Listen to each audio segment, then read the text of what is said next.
Hey guys, welcome to the series of Shubham Srivastava talks. और आज का हमारा डिस्कशन रहने वाला है एक बहुत ही शानदार टॉपिक के ऊपर कि अगर कोई बंदा क्लास 10th पास कर लिया है तो उसे आगे क्या लेना है। ये डिस्कशन कैरियर रिलेटेड डिस्कशन है, तो चलिए शुरू करते हैं। अगर कोई बच्चा है जिसने अभी अभी क्लास 10th का एग्जाम दिया है, क्लास 10th का एग्जाम देने के बाद वो अब क्लास 11th में जाने वाला है, फाइन, तो उसे आगे कौन से सब्जेक्ट से आगे बढ़ना चाहिए, ये इसी टॉपिक के ऊपर आज का हमारा डिस्कशन होने वाला है। अब हमारे पास बहुत सारे ऑप्शंस होते हैं। बहुत सारे बच्चे साइंस स्ट्रीम लेकर के आगे बढ़ते हैं, बहुत सारे बच्चे कॉमर्स लेकर के आगे बढ़ते हैं, बहुत सारे बच्चे ह्यूमैनिटीज लेकर के आगे बढ़ते हैं, या बहुत सारे बच्चे किसी दूसरे ब्रांच में ही चले जाते हैं। तो हम पर्सनली अपने ऊपर लेकर के देखो कि हमें कौन सा सब्जेक्ट लेकर के आगे बढ़ना चाहिए। क्या मेरा दोस्त साइंस ले रहा है तो मुझे भी साइंस ले लेना चाहिए, क्या मेरे दोस्त ने कॉमर्स लिया है तो मुझे कॉमर्स ले लेना चाहिए, या फादर कह रहे हैं कि तुम बेटा साइंस ले लो तो साइंस ले लो, या फिर किस तरीके से तुम अपने सब्जेक्ट का चॉइस करोगे। तो सिंपल सा ये लॉजिक है इसके पीछे कि अपने आंखों को बंद करो और अपने आप से पूछो कि तुम्हें फ्यूचर में क्या करना है। क्या तुम एक डॉक्टर बनना चाहते हो, क्या तुम एक इंजीनियर बनना चाहते हो, या तुम्हारा ड्रीम है कि तुम किसी गवर्नमेंट जॉब में जाओ, या फिर तुम किसी बैंक में जॉब करना चाहते हो, या फिर तुम्हारा जो भी तुम्हारा ड्रीम है, या तुम खुद का बिजनेस एस्टैब्लिश करना चाहते हो। तुम जिस भी फील्ड में जाना चाहते हो, जहां तुम्हारा दिल है, बस उस चीज को सबसे पहले सोचो और उसके बाद अपने फील्ड के बारे में, उसके बाद अपने सब्जेक्ट का चॉइस तुम करो। अपनी बात सुनना, किसी की बात नहीं सुनना, क्योंकि पढ़ना तुम्हें है, तुम्हारे घर वालों को नहीं और तुम्हारे दोस्तों को नहीं, ठीक है। तो क्लास 10th पास कर लेने के बाद हमारे पास कौन कौन से ऑप्शंस बचते हैं, इसके ऊपर हमारा डिस्कशन है। तो सबसे पहला ऑप्शन हमारे पास जो आता है वो आता है इंटरमीडिएट का।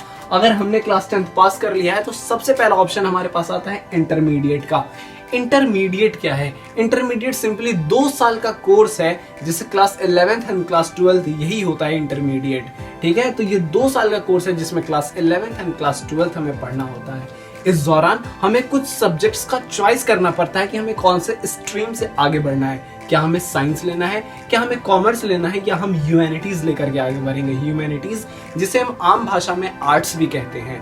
देखो, पहले ये होता था कि साइंस कोई ले रहा है तो बहुत बड़ा स्कोप है, और किसी ने ह्यूमैनिटीज लिया, किसी ने आर्ट्स लिया तो बहुत बड़ा स्कोप नहीं है। लेकिन आज की डेट में ये बात बिल्कुल गलत साबित हो गई है। आज की डेट में हर एक स्ट्रीम का बहुत बड़ा स्कोप है, हर स्ट्रीम में लोग बहुत आगे बढ़ सकते हैं। तो भाई इंटरमीडिएट में हम साइंस लेंगे तो हमें कौन कौन से सब्जेक्ट पढ़ने पड़ेंगे। तो साइंस में हमें पढ़ना पड़ेगा physics, chemistry, mathematics and biology. ये 4 मेन सब्जेक्ट हैं, इनमें तुम्हें चूज करना है। तुम या तो पीसीएम लेकर के आगे बढ़ सकते हो, फिजिक्स केमिस्ट्री मैथ्स, ये इसके थ्रू तुम आगे जाके इंजीनियर बन सकते हो। सेकेंड ऑप्शन है पीसीबी, फिजिक्स केमिस्ट्री बायोलॉजी। इसके दम पर तुम आगे जाकर के एक डॉक्टर बन सकते हो। हाँ, तुम्हारे अंदर बहुत एक्स्ट्रा काबिलियत है और तुम्हें लग सकता है कि तुम मैथ्स और बायोलॉजी दोनों को एक साथ हैंडल कर सकते हो, तो तुम PCMB, physics chemistry maths and biology, चारों सब्जेक्ट लेकर के तुम आगे बढ़ सकते हो। पीसीएमबी लेने का ये फायदा है कि तुम फ्यूचर में तुम आईआईटी का एंट्रेंस भी दे सकते हो, तुम इंजीनियरिंग का एंट्रेंस भी दे सकते हो, और तुम मेडिकल का एंट्रेंस भी दे सकते हो। ये दोनों ब्रांचेस तुम्हारे लिए खुले होंगे, जो कि पीसीएम वालों के लिए या पीसीबी वालों के लिए दोनों ब्रांचेस नहीं है। तो ये थी साइंस की बातें। और साइंस के बाद कॉमर्स में क्या है? तो कॉमर्स अगर तुम लेते हो तो कॉमर्स देखो बेसिकली वो लोग लेते हैं ना जिन्हें मन में होता है कि भाई फ्यूचर में जाकर के खुद का बिजनेस एस्टैब्लिश करना है। मेजोरिटी ऑफ द पर्सन वही लोग कॉमर्स लेते हैं, या बैंकिंग वगैरह में जॉब करना है, इस तरीके के लोग कॉमर्स लेकर के आगे बढ़ते हैं। कॉमर्स की बात करें तो उसमें हमें बिजनेस इकोनॉमिक्स पढ़ना पड़ता है, कॉमर्स में हमें अकाउंटेंसी पढ़ना पड़ता है, कॉमर्स में हमें बिजनेस स्टडीज, बिजनेस लॉ, इन सब सब्जेक्ट से डील करना होता है।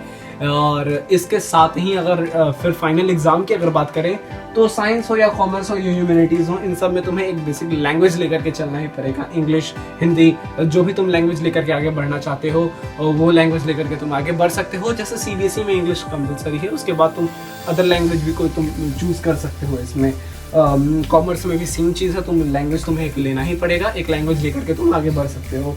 ये थी कॉमर्स की बात। एंड ह्यूमैनिटीज में हम क्या करते हैं? ह्यूमैनिटीज जिसे हम आम भाषा में आर्ट्स कहते हैं, उसमें हम कौन कौन से सब्जेक्ट हैं हमारे पास, तो भाई इसमें बहुत सारे सब्जेक्ट्स आते हैं। सोशियोलॉजी है, हिस्ट्री है, लिटरेचर है, साइकोलॉजी है, पॉलिटिकल साइंस है, इकोनॉमिक्स है, फिलोसफी है। तो मतलब बहुत सारे सब्जेक्ट्स, इसमें तुम किसी भी सब्जेक्ट्स को सेलेक्ट करके तुम आगे की ओर बढ़ सकते हो और इसमें भी बहुत अच्छा फ्यूचर तुम बना सकते हो। तुम लॉ कर सकते हो, तुम ह्यूमैनिटीज़ लेकर के तुम आगे जाके तुम न्यूज़ रिपोर्टर बन सकते हो, तुम बहुत सारे स्कोप्स हैं, तुम वीडियो एडिटर बन सकते हो। मतलब बहुत सारे स्कोप्स हैं।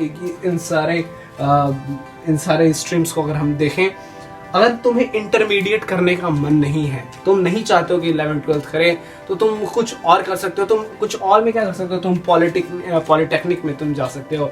पॉलिटेक्निक में क्या होता है, जैसे कि तुम जूनियर इंजीनियर मान लो इस चीज़ को, ठीक है, जूनियर इंजीनियर। तो पॉलिटेक्निक करने वाले मैकेनिकल करते हैं, मैकेनिकल ब्रांच हो गया, सिविल ब्रांच है, कंप्यूटर से कर सकते हैं या ऑटोमोबाइल से। ये कुछ ब्रांचेज है जहाँ से तुम पॉलिटेक्निक कर सकते हो। या फिर तुम पॉलिटेक्निक नहीं करना चाहते तो तुम इंडस्ट्रियल ट्रेनिंग में तुम जा सकते हो, ITI। यहाँ पर मैकेनिकल है, इलेक्ट्रीशियन है, इलेक्ट्रिकल है, इन सब फील्ड्स में तुम जा सकते हो और यहाँ पर भी तुम्हारे अच्छे कैरियर बनने के चांसेस हैं। इसके बाद है पैरामेडिकल। अगर तुम चाहते हो कि तुम मेडिकल लाइन से जुड़ना चाहते हो, तुम पैरामेडिकल कर सकते हो, जहाँ पे DMLT एंड DOA है। ये डिप्लोमा का कोर्स होता है, ये सब लैब टेक्नीशियंस का ये कोर्स है।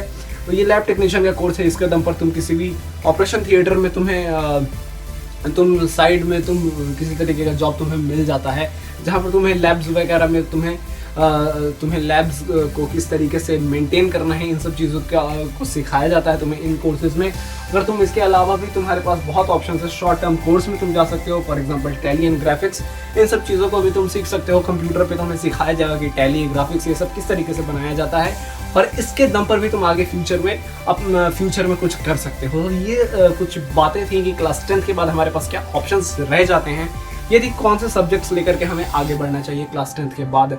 नेक्स्ट वीडियो हम बनाएंगे और एक वीडियो ऐसा भी हम बनाएंगे जिसके अंदर हम क्लास 12th के बाद हमारे पास क्या क्या ऑप्शंस हैं उसके ऊपर हमारा डिस्कशन होगा उस वीडियो में। ये वीडियो कैसा लगा तुम्हें बताना नीचे कमेंट करके।